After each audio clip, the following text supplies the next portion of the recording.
This happened to me in the early 2000s. I was just a few years out of college and was working in a gas station while I tried to pursue a career. I didn't particularly like working there, but had to pay the bills somehow. This gas station was on the edge of town, where a city turns into rural farmlands. I lived out in the country in a small rental house. I wanted to live closer to the city, but it was all I could afford at the time. I had an old minivan to drive and couldn't even afford a cell phone. I figure I should clarify this early on because it plays a part. Back in the early 2000s, cell phones were not as common as they are now, and they were much more expensive. Plus, even if I did have one, I would not have gotten service at my house in the middle of nowhere. Anyways, I had just gotten off work for the evening at the station. It was almost 11 o'clock, and I headed outside to go to my car and head home. As it was pretty dead at this time of night, there was only one guy getting gas for his bright red sedan.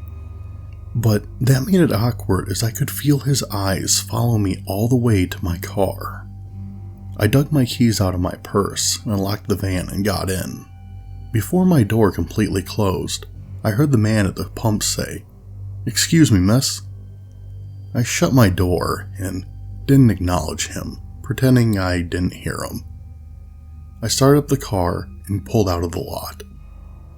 I looked in my mirror and saw the man still staring at me as I left. He quickly then got into his car, and that's when I lost sight of him as I turned the corner. I'd only been driving for a few seconds on the stretch when I saw a pair of headlights in my mirror turn the corner I just rounded. They started approaching my car fast. I could make out a bright red car behind me. Great, it's this guy from the gas station following me. I don't know why I didn't turn around, but I thought at the time he would just quit following me after a while and give up. After all, it was almost a 20-minute drive to my house, so he would probably get bored. Another 2 or 3 minutes passed, and I saw him get right onto my rear bumper, maybe 5 feet off of it. Now, a little bit of fear started to set in. Another 30 seconds passed and he didn't ease off my bumper in the slightest. I was suddenly blinded from my side mirror as the guy flipped his brights on. He then started rapidly honking and flashing his lights. Now, I was about to hit full panic mode. I was in the middle of the country, 10 minutes away from my house, and 10 minutes away from my work. I was afraid of doing a U-turn in case he decided to ram me off the road. So, I continued to drive. I decided heading to my house was the safest course of action. Yes, stupid, I know. As I kept driving, he laid on his horn again, and I almost jumped out of my skin. I started to speed up, and he sped up as well. He would flip on his brights, speed up, get about 2 feet off my bumper, and then kill his lights completely, slam on his brakes, allow me to get about 50 yards away, and then speed up with his brights on again, laying on his horn. He swerved back and forth, wildly, across both lanes. I was hoping he would lose control as I was almost doing 80 now. He continued the barrage of light flashing and honking at me. I came to the road which I lived on and turned on it. I quickly devised a plan. When my driveway came up, I would swerve to the opposite lane and lock my brakes up, allowing the man to fly by and I could pull in. Now, of course, this would give my location completely away, but it would give me seconds to get inside and arm myself and call the police. My driveway was now about 150 feet away. I swerved, hit the brakes, and he flew past me just like I had planned. I gunned it up the driveway and threw the car into park, not even bothering to take the keys out since I had a house key on a separate set. I ran up to my door and could hear his engine racing as he tore down my driveway after me. I opened the door as he slammed on his brakes and stopped inches away from the back of my van. I ran into the kitchen, grabbed a knife, and dialed the police as quickly as I could, expecting him at any minute to get out and head to my front door. But he didn't.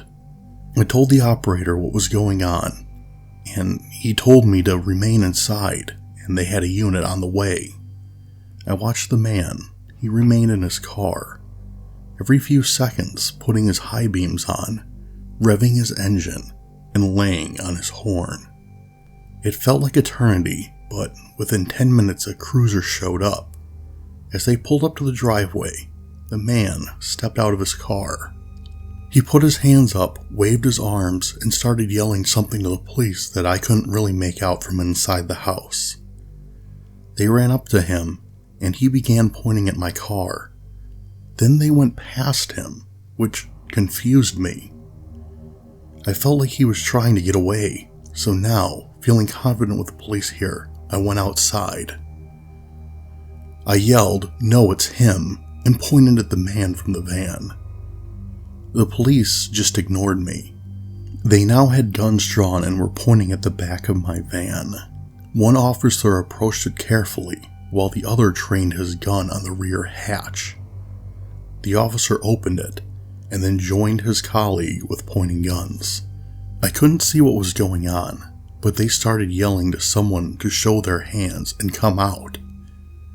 What I saw next still chills me to this day. A man slowly got out of the back of my van. He was thrown on the ground and cuffed, then put into the squad car. Starting to grasp the situation, I approached them. The man in the red car immediately started apologizing for scaring me. He then gave his statement to the police.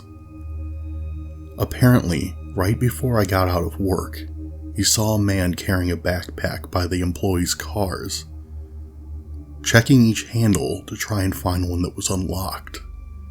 My rear hatch of the van doesn't lock, so it opened and he got in.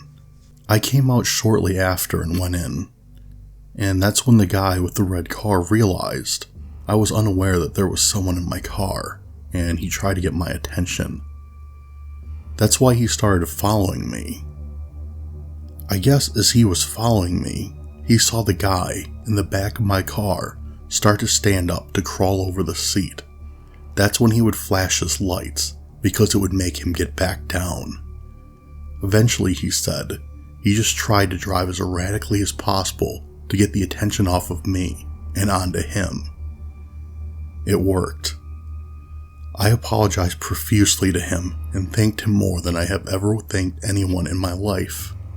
The true gravity of the situation didn't hit me until the police pulled the backpack out of my trunk that he had left behind and emptied it onto their hood. It contained a black sweatshirt, duct tape, hard drug paraphernalia, and a large knife. I can only imagine what would have happened if that guy wasn't getting gas at the time he was. I'm so thankful still to this day for him, and in contact with him. We meet every now and again to catch up. I'm happily married with a family now, and I have him to thank for making sure I was alive long enough for that to happen. Remember to always be vigilant of your surroundings, and check your cars before getting in. I hope no one ever has to go through what I did. Hey everyone, Dismal Hero here. Thanks for checking out the video, and if you like what you saw, make sure to subscribe so you're always up to date with my new videos. Thank you again for watching, and I'll see you next time.